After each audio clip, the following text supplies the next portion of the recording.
Let's start our morning with praise to the Lord. It's number one if you have a hymn app, or the words will be on the screen. Praise to the Lord.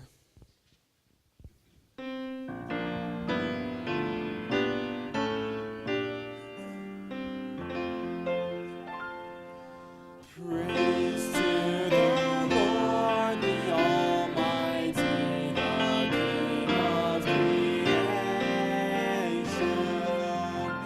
Oh, my soul, praise Him, for He is thy help and salvation. All ye who hear, now to His temple draw near. Join ye in glad adoration. Praise to the Lord, who o'er all things so wondrously reigneth. Shieldeth thee under His wings, yea, so gently sustaineth. Hast thou not seen how thy desires have been granted in what He ordained? Praise to the Lord, who doth prosper thy work and defend thee. Surely His goodness and mercy here daily attend thee. Ponder anew what the Almighty can do, if with His love He befriend thee. All right, now we're going to sing our theme song. The words will also be on the screen, In the Garden.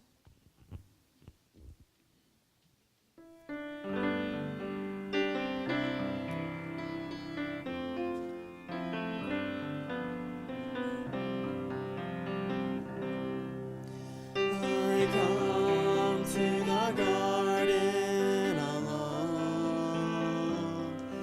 while the dew is still on the roses, and the voice I hear falling on my ear, the Son of God discloses. And He walks with me, and He talks with me, telling me that I am His own. And as I walk with Him, I see Eden's plan is something better than I've ever known. He speaks, and the sound of His voice is so sweet, the birds hush their singing, and the melody that He gave to me within my heart is ringing. And He walks with me, and He talks with me, telling me that I am His own. And as I walk with Him, I see Eden's plan is something better than I've ever known. I'd stay in the garden with Him, though the night around me be falling. But He bids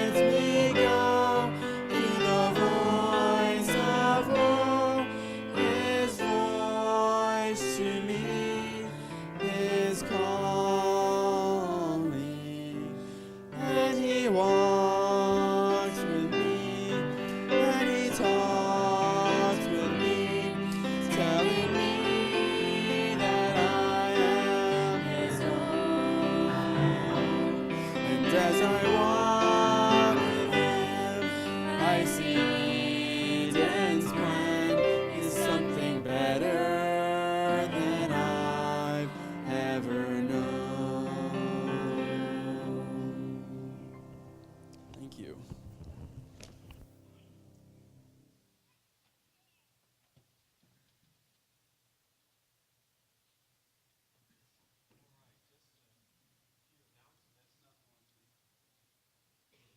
Okay, can you hear me now? Okay, great. Just a few announcements. Downstairs, there are restroom facilities and water fountains near the Laurelwood meeting room. So if you're downstairs and need to use the restroom, you don't have to come up and use this one. There is one downstairs. Second announcement, if you are a presenter and have slide presentations, Ad Agri would like to have those to put up on the website afterwards. So if you could meet at the registration booth, they have a chip there that you can download all your files and then put on the computer, all that good kind of stuff. So if you could do that for us, that'd be great. All right, well, welcome to Friday morning conference. It's exciting. It is getting closer to the close of the conference, but there is still a lot to learn and a lot to explore. So we are all so excited. So without further ado, we will begin with prayer and get started. Let's bow our heads for prayer. Dear Heavenly Father, we thank you so much for today and for the ability that you've given us to once again come and learn how to gain a closer relationship with you. And we pray, Father, that you will continue to send your Holy Spirit to give us a teachable spirit and to help us learn, and also to give us the ability to share the information and teach the information that we are learning here. It's my prayer in Christ's name. Amen.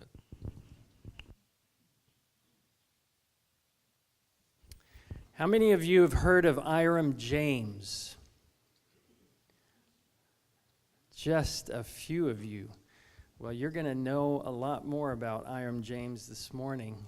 But I was doing research trying to collect Mrs. White's writings on agriculture, and I kept coming across this name, Iram James. And I was so intrigued, and I wanted to learn more. And then we were in Australia this last year, and I met somebody who said, oh, I've got a manuscript, a whole book on Iram James. I said, wonderful, I'd love to have it. And he emailed it to me, and it was written by somebody named Dale Galusha. And we have Dale Galusha here this morning, and I won't give you any of his secrets, but he has a special affinity to Iram James. Dale is currently the president of Pacific Press, and he's been a pastor and evangelist, and we look forward to his sharing this morning. We appreciate him he was kind of a last-minute man, and he took time out of his busy schedule to be here. So I know the Lord's going to bless, and you're going to be inspired by the life of Iram James. Thank you, John.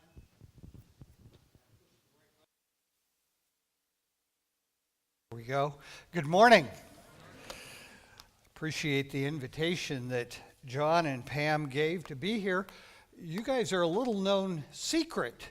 I understand the group's only been around about 5 years officially, but I hadn't heard about it until John and Pam called, and I said, Agriculture Association. I thought I knew most of the groups in the church, but this is great, and I hear you've been having a wonderful time. And we've got a lot of ground to cover this morning, but I just wanted to show a few resources very quickly here that if you want to learn more about Ellen White and some of the human interest items, make sure and stop by the Adventist Book Center that's just down the hill from here, or go when you're home. Glimpses into the Life of Ellen White by Elder James Nix, and an accompanying DVD. These are incredible stories. If you know Elder Nix, he's the director of the White Estate. He is a master storyteller, and you will enjoy those. Then we're going to see a little clip a little later this morning off of this little DVD that was made back in the 1970s, Yes, I Remember Ellen White. In the 1970s, some people had the presence of mind to capture 4 individuals who knew Ellen White and put them on film. And we've got it on a DVD today, and they tell personal human interest stories. It's at the ABC as well. Then Tell the World.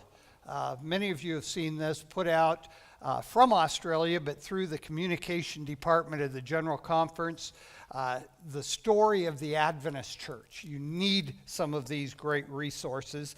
And then John mentioned going down to Sunnyside, and I thought I had put the book in here, but I didn't. It's called Stories from Sunnyside. And you'll hear a chapter on Iram James in that book, but many other great stories from Ellen White's time in Australia. There's not a lot written on that era, and this book really fills in a lot of gaps. One last thing that I hope you all have, it's another great secret in the church. It's a little disc, CD-ROM, all of Ellen White's writings, right here. But not just Ellen White's writings. It has the 6-volume biography that Arthur White wrote is on here. There's about 10 storybooks about Ellen White on here. Other great historical references. I mean, just hundreds, thousands of documents. And it's only $19.99 at the ABC.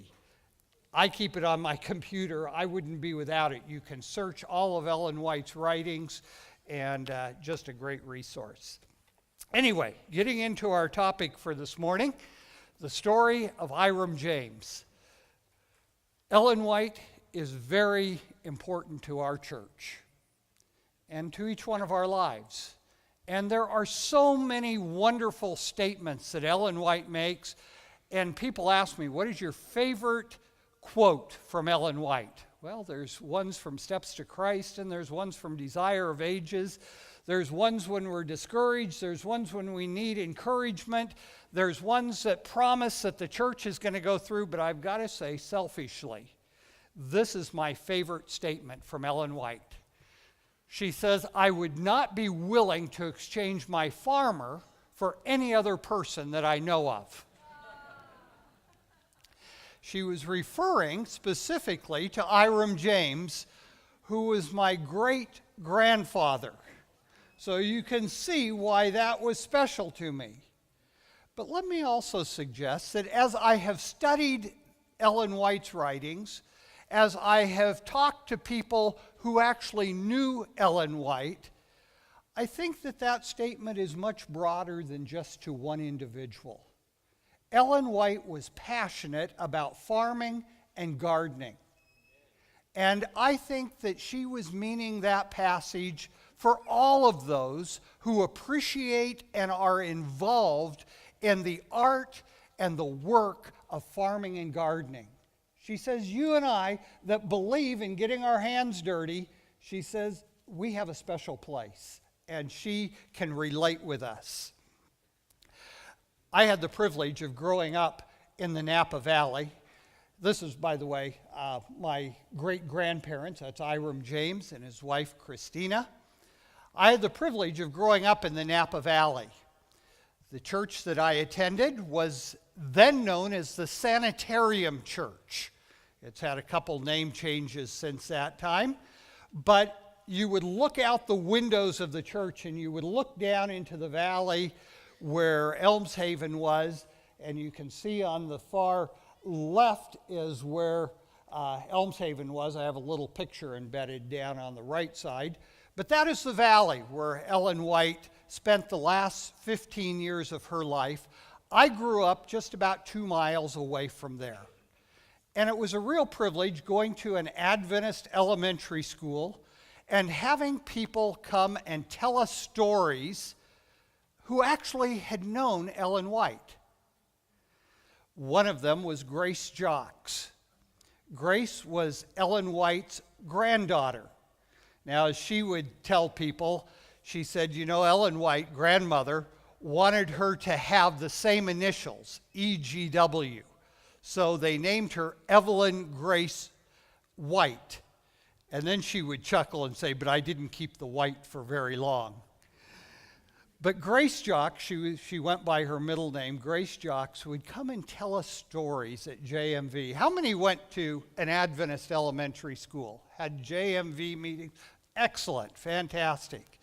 She would come, and Grace Jocks was one of these people that had a perpetual smile on her face.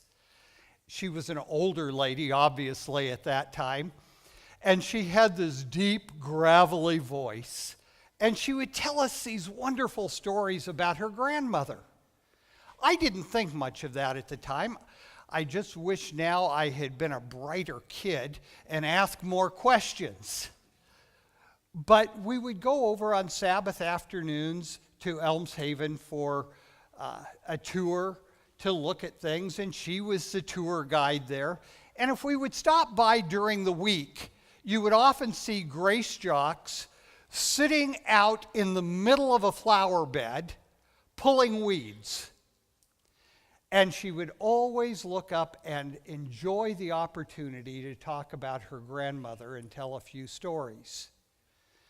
I didn't think much about that till many years later, when the issue in the church was about the inspiration of Ellen White, and could we really trust Ellen White? And I discovered that some of my contemporaries who had not had the privilege of growing up in that type of an environment, they only knew Ellen White as a person who had a whole lot of things we shouldn't be doing. They had read carefully books like Messages to Young People, Child Guidance, some of these that are good material, but sometimes compilations out of context can give a distorted view of the author. And so they grew up with a very different picture. I grew up thinking of Ellen White must be a whole lot like her granddaughter, Grace Jocks. Because as a little kid, I knew a couple of things. Ellen White had lived at Elms Haven. Ellen White was an old lady. Grace Jocks lived at Elms Haven, and Grace Jocks was an old lady. So they must have a lot of similarities. And I knew that Grace Jocks loved the Lord, loved children, always had a smile on her face, and so I grew up with that picture of Ellen White. Also grew up with a man that came to our school by the name of Ernest Lloyd. Ernest Lloyd had been the editor of Our Little Friend for 25 years. He lived to 105 years old. And he would come and tell us about all the times that he had heard Ellen White preach and how moving that was and how impressive it was. We'll see a little picture of Ernest Lloyd a little bit later this morning.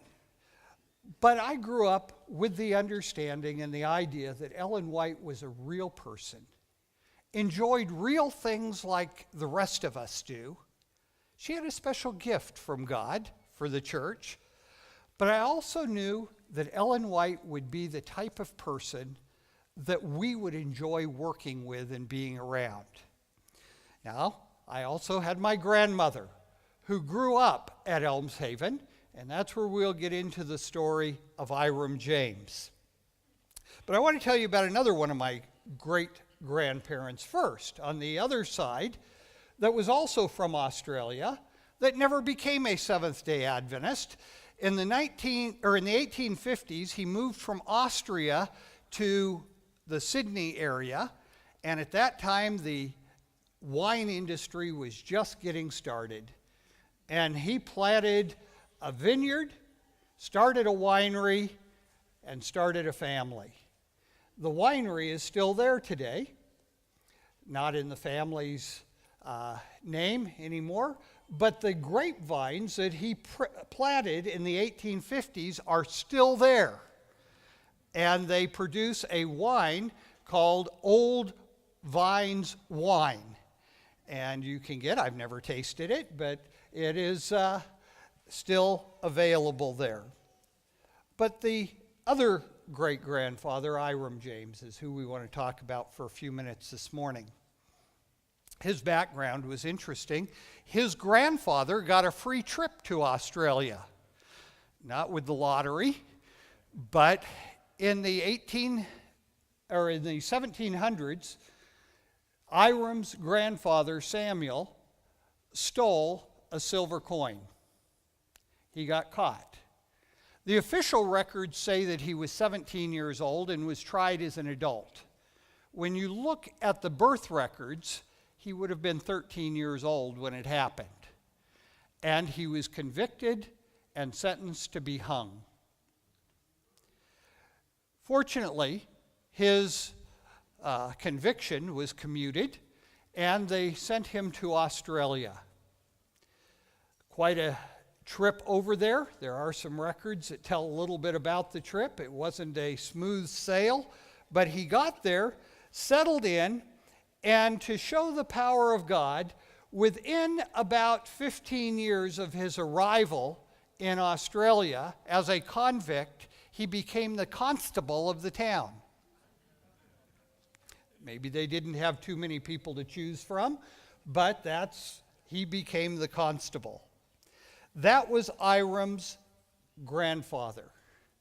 Iram came onto the scene, and he grew up with strong religious convictions. When he was in elementary school, his teacher, Miss Alice Thornes, had written on the board this Bible verse: "Behold, the righteous shall be recompensed in the earth, much more the wicked and the sinner." And that made an impression on young Iram. What does that mean? What does the Lord have in mind for our earth? Iram grew up, got married, started a family. He had a little farm, but his income was a stagecoach driver.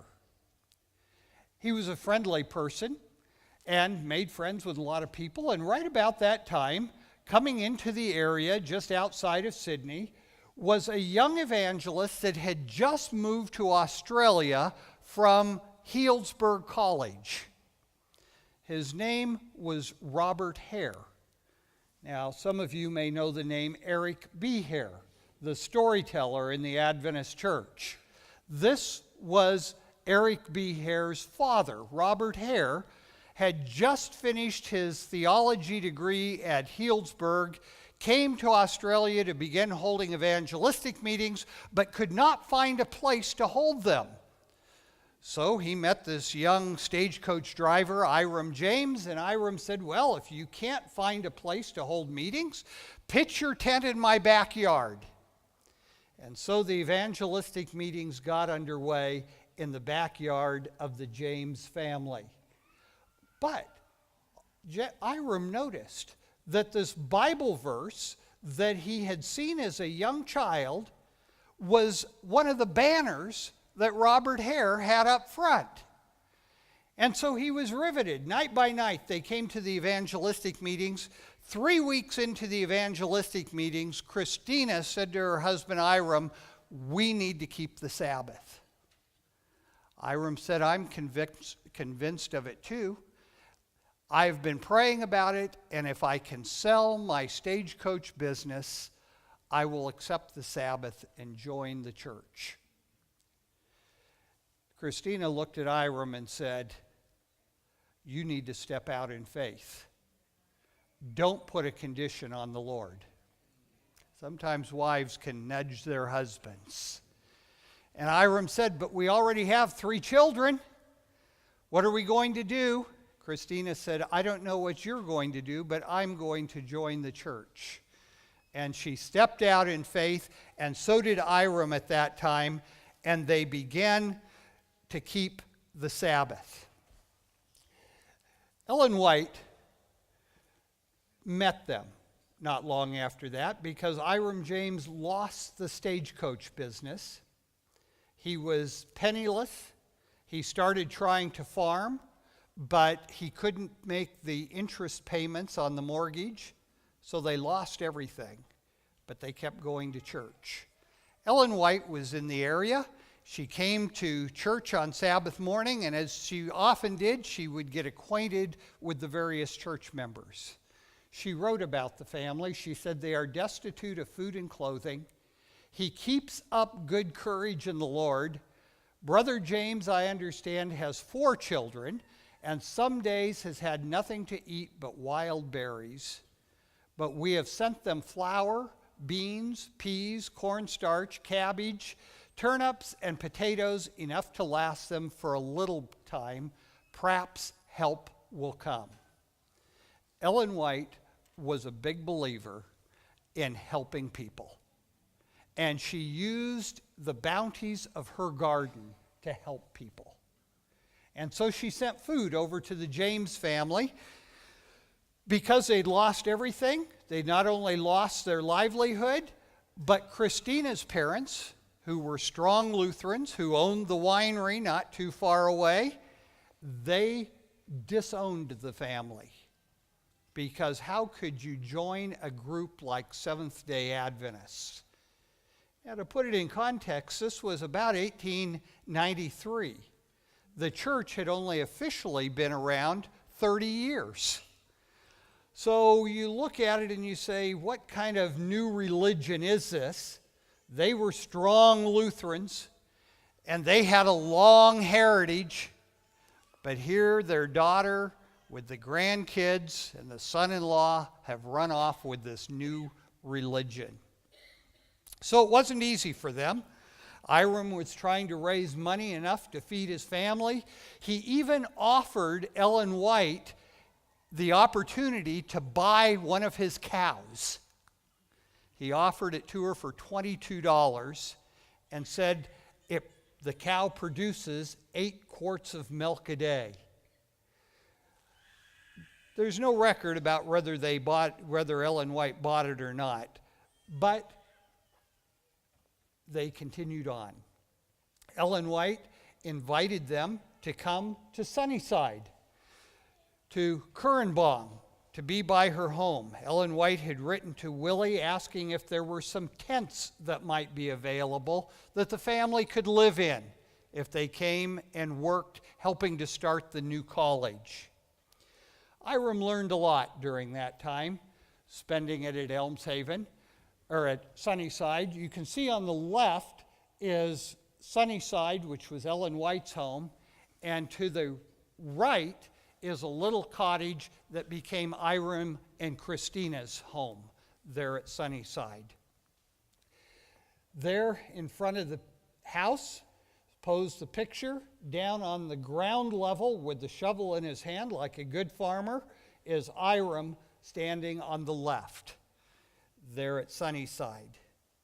It was at that time that Iram grew to love, appreciate, and respect the work of Ellen White very much, because he saw firsthand how she put her faith into action.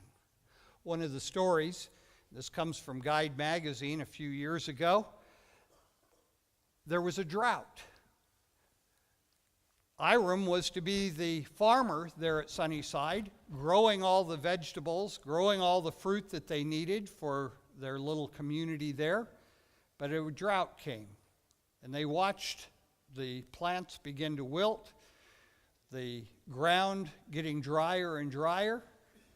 And Iram went to Ellen White and he said, if we had a windmill, we could always have water and keep this farm flourishing. They talked about it a little while, they prayed about it, and Ellen White said, yes, I have a little bit of money. I will set that aside for a windmill. Iram went home praising the Lord that now they were able to keep the farm going. But that evening, Willie White came over to visit his mother. And Willie looked discouraged that evening.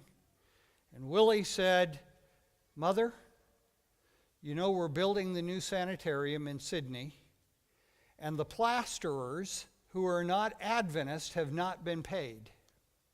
We need money. And Ellen White said, well, I've just promised the money that we have to build a windmill. And Willie said, but these are non-Adventist plasterers. Our faith is on the line. And so Ellen White changed her mind and said, okay, we will take the money and give it to the plasterers, but I need to tell Iram. The next morning, she broke the news. And it was one of those moments that Iram began to question a few things. Why? You know, he had the skill to be a farmer. He could go work for people who could afford windmills. But he knew that this was a special job that he had, a special task that he had. And he too prayed that day. And that afternoon, the clouds came in, and the rains began to fall, and the crops were saved. It was at that time Ellen White wrote these words. She says, I invest everything into the work necessary to be done in order to advance the cause of truth. May the Lord bless you for this donation. We thank the Lord that it came at the right time to pay some debts that we could not have settled without this gift. Iram James saw firsthand that God's prophet could see things that the rest of us couldn't see and make decisions that would be the right decisions, and the Lord would take care and the Lord would provide. When Mrs. White got ready to leave Australia to come back to the United States, she had 2 horses. Now, there's got to be a story behind this, because one of the horses she named Sister White, and the other horse she named Sister Haskell. Some of you may know Stephen Haskell, one of our pioneers. So his wife got a horse named after her. So there's 2 horses, Sister White and Sister Haskell.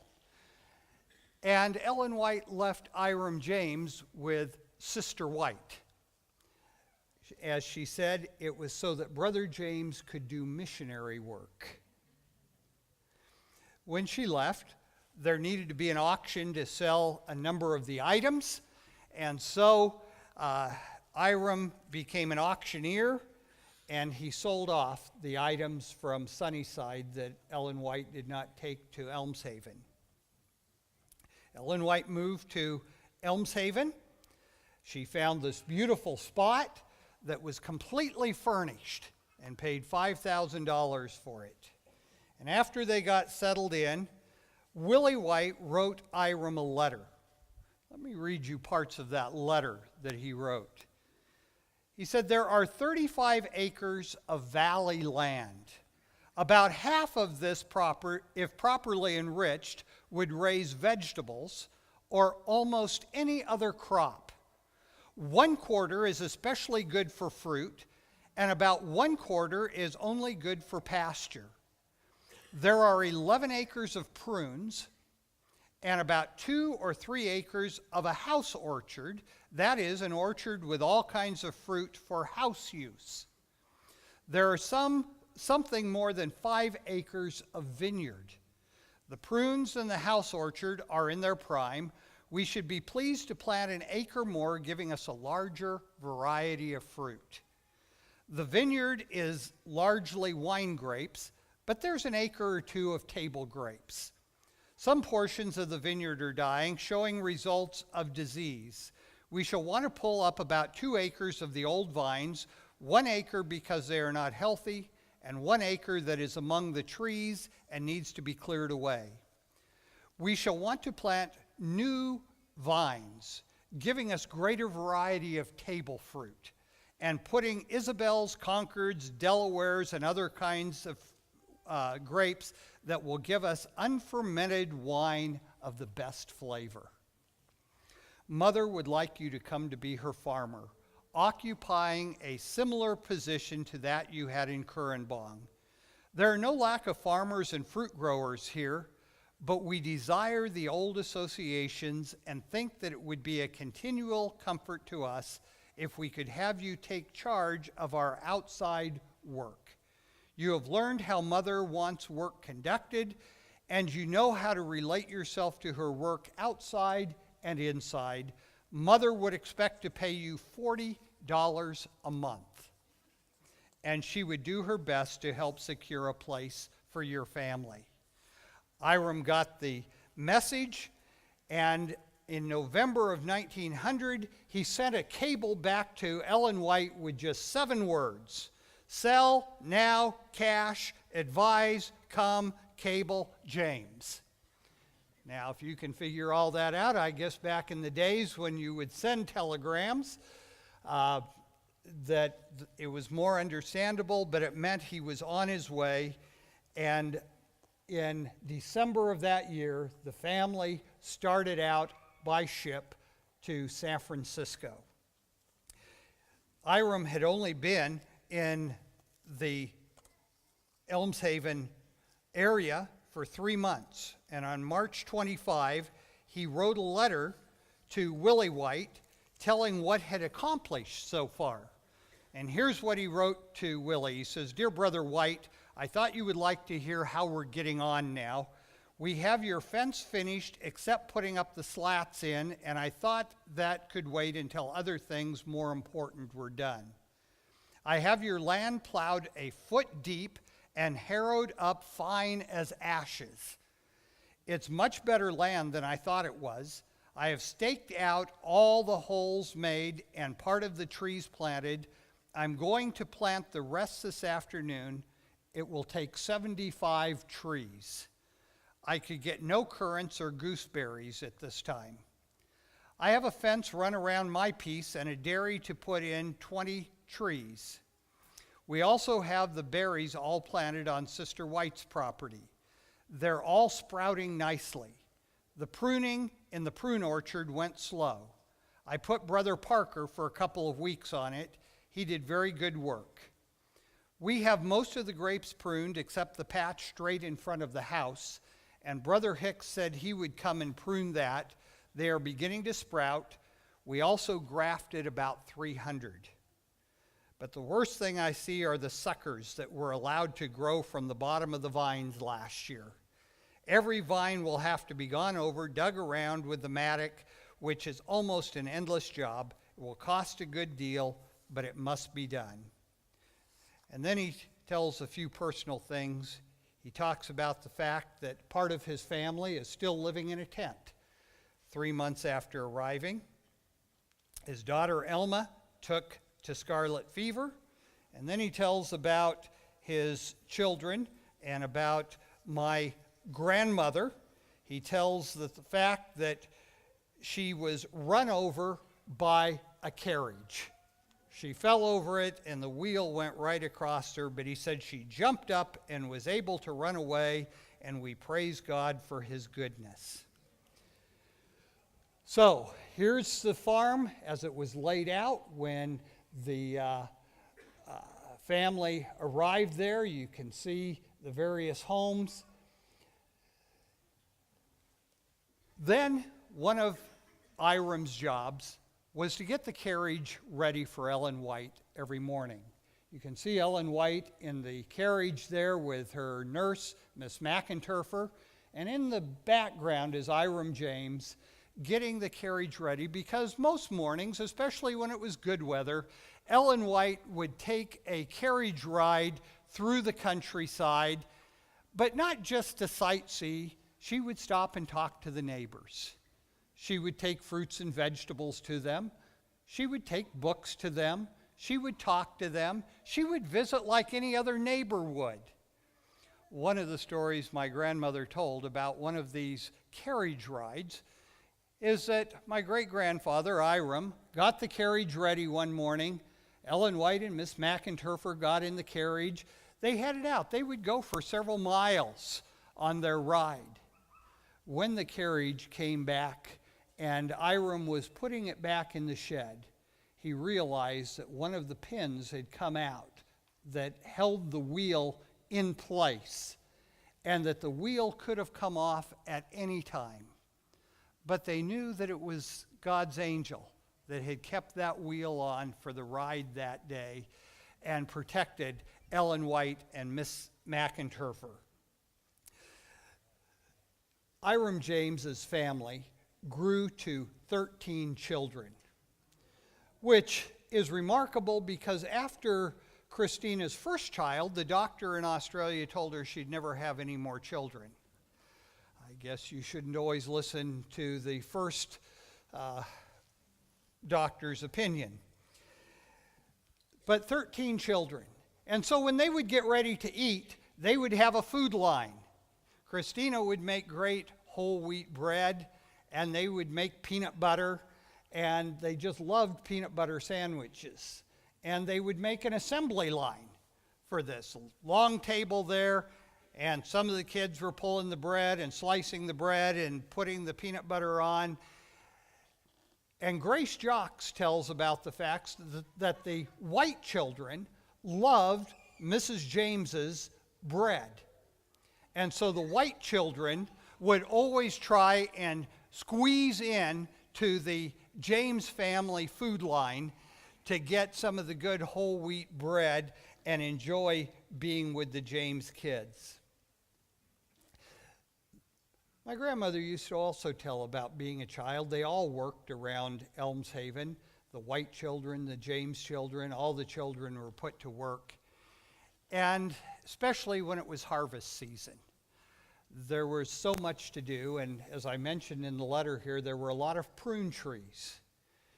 Now, even when I was a kid growing up in the Napa Valley, there were still a lot of prune trees, and as far as I was concerned, too many prune trees, because if you have to pick up prunes, that's hot, hard work. And so all the children would be out picking up prunes. And on many occasions, my grandmother would tell that as they were out there in the hot sun picking up prunes, here would come Ellen White. Now, Ellen White was not young at that time. She was getting up there in years. But there was Ellen White, God's prophet, down on her hands and knees helping the kids pick up prunes.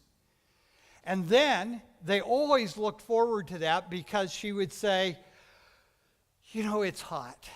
Why don't we go sit under a tree and why don't you let me tell you a story? Now, can you imagine whether kids liked Ellen White or not? They loved it. Much rather listen to a story than picking up prunes. But she was right out there with them, working with them. This is the James family as it began to grow there at Elmshaven.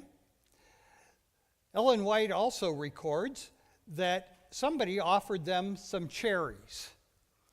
She says, Iram, Sarah McInturfer, two of Brother James's children, and I rode 7 miles up Howell Mountain to get cherries.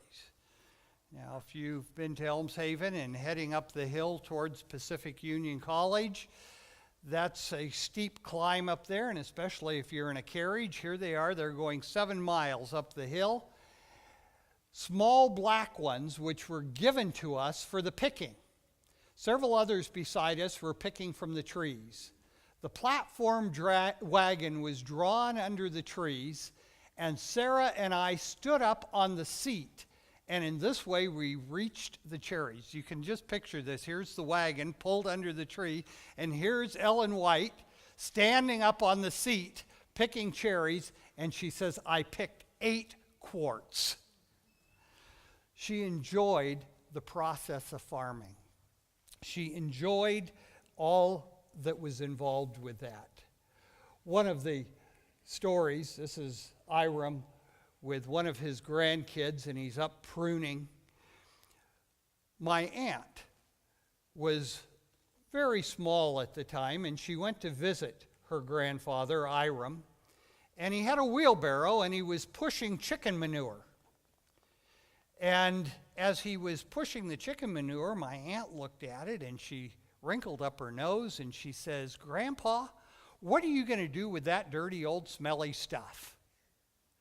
And he smiled and he says, well, I'm going to put it on our artichokes. And she looked up at him and she says, why, Grandpa, we put mayonnaise on our artichokes. I think the whole chicken manure is kind of a genetic thing because when I was a kid, my mother was determined we were going to have a large garden every year, And I don't know where they found it, but we would get truckloads of chicken manure, and after school for weeks, my brothers and I were spreading chicken manure on the yard. And still to this day, in my backyard, which is very small, I grow a little vegetable garden, and at Lowe's you can buy small bags of chicken manure. My neighbors always know when I am getting my vegetable garden ready because I still use chicken manure. Ellen White was interested in every part of her farm. Grace Jocks would tell about the fact that one night one of the cows gave birth to a calf. Ellen White heard about it the next morning, and she wanted to go out to the barn to see the newborn calf. But it was raining, and her caregiver, her sidekick, Miss Sarah McInturfer, was always very protective. And she always called her mother. Now, they weren't related, but they had worked together for so long, and Sarah McInturfer was part of the family. And Ellen White said, I'm going to go out to see this calf. And Miss McInturfer said, Mother, it's raining outside. Ellen White said, that's okay, I have my umbrella. And Miss McInturfer said, but Mother, it's muddy out there. And Ellen White smiled and she says, that's okay, I have my galoshes I can put on. And everything that Miss McInturfer tried to convince Ellen White not to go out to the barn, Ellen White had an excuse for, because she was interested in seeing the calf. She was interested in what was going on the farm. Adventist farmers, this is, by the way, this was the home of the James family, with a little water tower just up the hill just a little ways from Elmshaven. An Adventist farmer is much more than one who simply grows fruits and vegetables. An Adventist farmer is an Adventist first. They're involved in every part of the church, and so was Iram. He was an elder in the local church. And in that local church, there was a problem. There were two sides. Now, sometimes we think that divisions in churches are something new. They happened way back then as well. And the two sides were fighting, and they wouldn't even talk to each other. And Iram, as one of the elders, he prayed about it. He wanted to bring unity to the church, and so he got a hold of the conference president and said to the conference president, you need to come and talk to these two groups and get them united again. And the conference president came, and the fight continued. And so Iram went up to the St. Helena Hospital, and he talked to the chaplain, and he said, Chaplain, you need to come and talk to these two sides. And the chaplain came down and talked to the two sides, and they still kept fighting. And so one Sabbath, Iram stood up, and he read several Bible verses. Love your enemies. Do good to them that persecute you. God is love. By this will all men know that you are my disciples. And then he looked at one side and he says, do you want to go to heaven? And they all nodded.